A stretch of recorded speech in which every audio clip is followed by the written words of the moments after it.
ഇപ്പൊ സാർ ഇവിടെ 1000 കോഴികളെ വളർത്തുന്നു. അപ്പൊ എത്ര മുട്ട ഏകദേശം? അപ്പൊ ഇതിന് വരാവുന്ന രോഗങ്ങൾ എന്തെങ്കിലും? സാർ ഇപ്പോൾ ഇവിടെ 1000 കോഴിയാണ്, ഒരു 800-850 മുട്ട ഒരു ദിവസം കിട്ടാറുണ്ട്. ഈ മുട്ട എല്ലാം ഒരേ വിലക്കാണോ പോകുന്നത് അതോ എങ്ങനെയാണ്? സാർ അപ്പോൾ ഇവയുടെ തീറ്റക്രമം എങ്ങനെയാണ്? ഹലോ ഫ്രണ്ട്സ്, ജെസിസ് വേൾഡിലേക്ക് ഏവർക്കും സ്വാഗതം. ഇന്നത്തെ വീഡിയോ എന്ന് പറയുന്നത് ഒരു റിട്ടയർഡ് സൈനികനും പ്രവാസിയും ഒത്തൊരുമിച്ച് 1000കണക്കിന് മുട്ടക്കോഴികളെ വളർത്തുന്ന ഒരു ഫാമിൻ്റെ വിശേഷങ്ങളാണ്. മുട്ടക്കോഴികൾ മാത്രമല്ല കേട്ടോ, കൂടോടുകൂടി നമുക്ക് ഇവിടുന്ന് മുട്ടക്കോഴികളെ വാങ്ങാവുന്നതാണ്.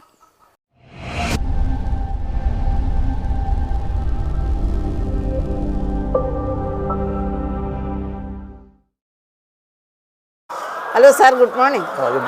സാറിൻ്റെ പേര്? എൻ്റെ പേര് സച്ചു. സാറിൻ്റെ പേര്? ശ്രീജിത്ത്. എവിടെയാണ് പിന്നെ ഈ ലൊക്കേഷൻ എങ്ങനെയാണ്? നമ്മുടെ ഫാം വേളമാനൂർ, കൊല്ലം ജില്ലയിൽ വേളമാനൂർ, പാരിപ്പള്ളി വേളമാനൂർ. Okay sir. ഇവിടെ ഏതിനം കോഴികളെയാണ് വളർത്തുന്നത്?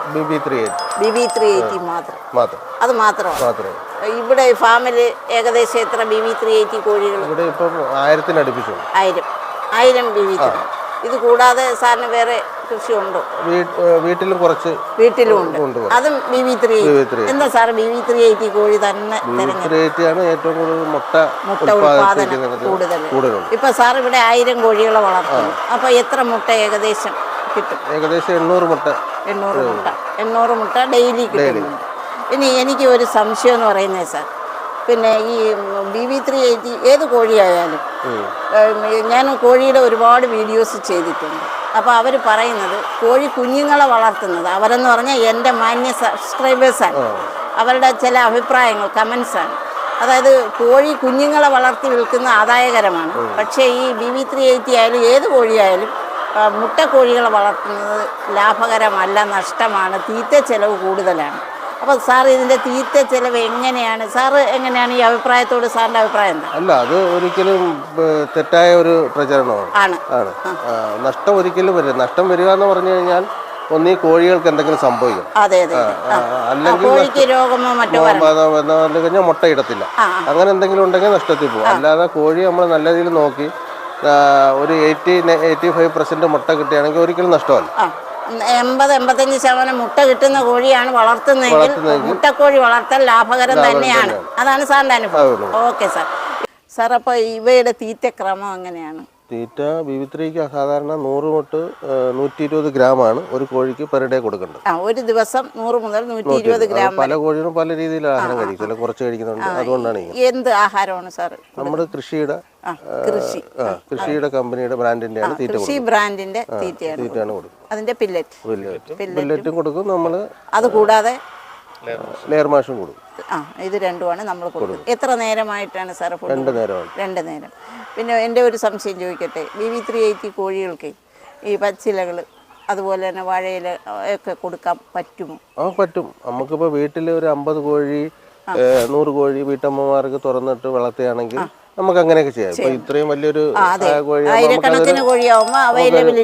അതിന് പകരം നമ്മൾ കാൽസ്യത്തിന്റെ മരുന്ന് കൊടുക്കും, വിറ്റാമിൻസ്. അത് എന്തൊക്കെ കൊടുക്കും?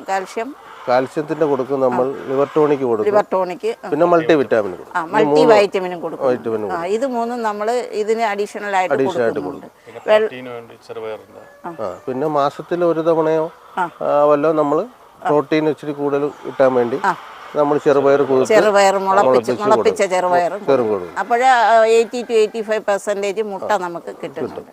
ഇനി മുട്ടയുടെ വിപണനമൊക്കെ എങ്ങനെയാണ് സാർ? മുട്ടയുടെ വിപണനം ഇപ്പം നമ്മൾ നാടൻ വിപണികളിലാണ് കൊടുക്കുന്നത്. നാടൻ പച്ചക്കറി പഴമൊക്കെ കൊടുക്കുന്ന കടകളിലാണ് കൊടുക്കുന്നത്. അതായത് എപ്പോഴെങ്കിലും നമുക്ക് ക്രൈസിസ് നേരിട്ടിട്ടുണ്ടോ? മുട്ട വിപണനം സാധ്യമല്ലാതിരുന്ന സമയം ഉണ്ടായിട്ടുണ്ടോ? ഇല്ല, ഇതുവരെ അങ്ങനെ വന്നിട്ടില്ല. മുട്ടയ്ക്ക് സെയിലുണ്ട്. സാറ് നിങ്ങൾ എത്ര വർഷമായിട്ട് ഫാം ചെയ്യുന്നു സാർ? ഇതിപ്പോൾ നമ്മൾ തുടങ്ങിയിട്ട് ഒരു 5 മാസം ആയതേ ഉള്ളൂ. ഈ ഫാം തുടങ്ങിയിട്ട് 5. അതിനു മുമ്പ് ഒരു 2 വർഷമായിട്ട് ഞാൻ കുറച്ച് ക്വാണ്ടിറ്റിയിൽ ഒരു 500-നകത്തുള്ള ക്വാണ്ടിറ്റിയിൽ കോഴികളെ 2 വർഷമായിട്ട് വളർത്തി എൻ്റെ നോക്കുന്നുണ്ട്. എന്തൊക്കെയാണ് 500-നകം കോഴികളെ വളർത്തി പരിശീലനം ലഭിച്ച ശേഷമാണ് ഇവിടെ ഫാം സെറ്റ് ചെയ്തത്. അപ്പോൾ 3 വർഷം കൊണ്ട് കോഴി സാർ വളർത്തുന്നു. അപ്പോൾ ഇതിന് വരാവുന്ന രോഗങ്ങൾ എന്തെങ്കിലും? ശ്രദ്ധയിൽപ്പെട്ടു? നമ്മൾ വാക്സിൻ കറക്റ്റായിട്ട് എടുത്ത കോഴികൾക്ക് സാധാരണ അസുഖങ്ങളൊന്നും വരാറില്ല. എന്നാലും ബൈ ചാൻസ് എന്തെങ്കിലും അസുഖം വന്നു കഴിഞ്ഞാൽ നമ്മൾ പഞ്ചായത്തിന്റെ വെറ്റിനറി മൃഗാശുപത്രിയിൽ കൊണ്ടുപോയിട്ട് അതായത് പഞ്ചായത്തിലെ വെറ്റിനറി മൃഗാശുപത്രിയിൽ കോഴിയെ കൊണ്ടുപോകണം. അവിടെ അഥവാ ഡെത്ത് കേസ് എന്തെങ്കിലും കോഴിക്ക് വന്നു കഴിഞ്ഞാൽ നമുക്ക് തേവള്ളിയിലുണ്ട്, കൊല്ലം തേവള്ളി ഡിസ്ട്രിക്റ്റിന്റെ ജില്ലാ മൃഗാശുപത്രി തേവള്ളി. അപ്പോൾ അവിടെ അതിന്റെ സർജറിയും കാര്യങ്ങളും ചെയ്തിട്ട് എന്താ അസുഖം എന്നുള്ളത് കണ്ടുപിടിച്ചിട്ട് അതിനുള്ള മരുന്ന് തരും. അപ്പൊ ബാക്കി കോഴികൾക്ക് അത് പകരാതിരിക്കുന്നതിന് ഉള്ള പിന്നെ എന്തെങ്കിലും അസുഖം നമ്മൾ ലക്ഷണം കണ്ടു കഴിഞ്ഞാൽ ആ കോഴികളെ സെപ്പറേറ്റ് മാറ്റിയിടും. നിങ്ങൾക്ക് ഇതുവരെ അങ്ങനെ ഉള്ള അനുഭവം ഉണ്ടായിട്ടില്ല? വന്നിട്ടുണ്ട്, ഒരു തവണ. അപ്പൊ നമ്മൾ ഈ പ്രൊസീജിയറാണ് ഫോളോ ചെയ്തത്. അപ്പോൾ അവർ മരുന്ന് കൊടുക്കുമ്പോൾ മറ്റു കോഴികൾക്ക് അത് വരില്ല. സാർ ഇപ്പോൾ ഇവിടെ 1000 കോഴിയാണ്, ഒരു 800-850 മുട്ട ഒരു ദിവസം കിട്ടാറുണ്ട്. ഈ മുട്ട എല്ലാം ഒരേ വിലക്കാണോ പോകുന്നത് അതോ എങ്ങനെയാണ്? ഇല്ല, മുട്ടയുടെ സൈസ് അനുസരിച്ച് നമ്മൾ തരംതിരിക്കും. എല്ലാം മിക്സ് ചെയ്ത് അങ്ങനെ കൊടുക്കാറില്ല. സൈസ് ചെറുതും പിന്നെ വലിയ സൈസും അങ്ങനെ രണ്ടായിട്ട് തരംതിരിക്കും. അപ്പോൾ അതിൽ വിലയിൽ ചെറിയ വേരിയേഷൻ വരും. ചെറിയ മുട്ടയാകുമ്പോൾ വില കുറഞ്ഞു വരും. എന്നാലും മുട്ട വിപണനത്തിനെ അത് ബാധിക്കുന്നില്ല. രണ്ട് സൈസിനും എടുക്കാനാണ്. ഓക്കെ. അപ്പോഴേ സാറേ BV380 കോഴി എത്ര നാൾ വരെ മുട്ടയിടും? 2 വർഷം വരെയാണ്. 2 വർഷം വരെ മുട്ടയിടും. അപ്പൊ മുട്ടയിട്ട് തുടങ്ങുന്ന ഒരു 4.5 മാസം ആകുമ്പോഴല്ലേ? 4.5 മാസം ആകുമ്പോൾ BV3 മുട്ടയിട്ട് തുടങ്ങും.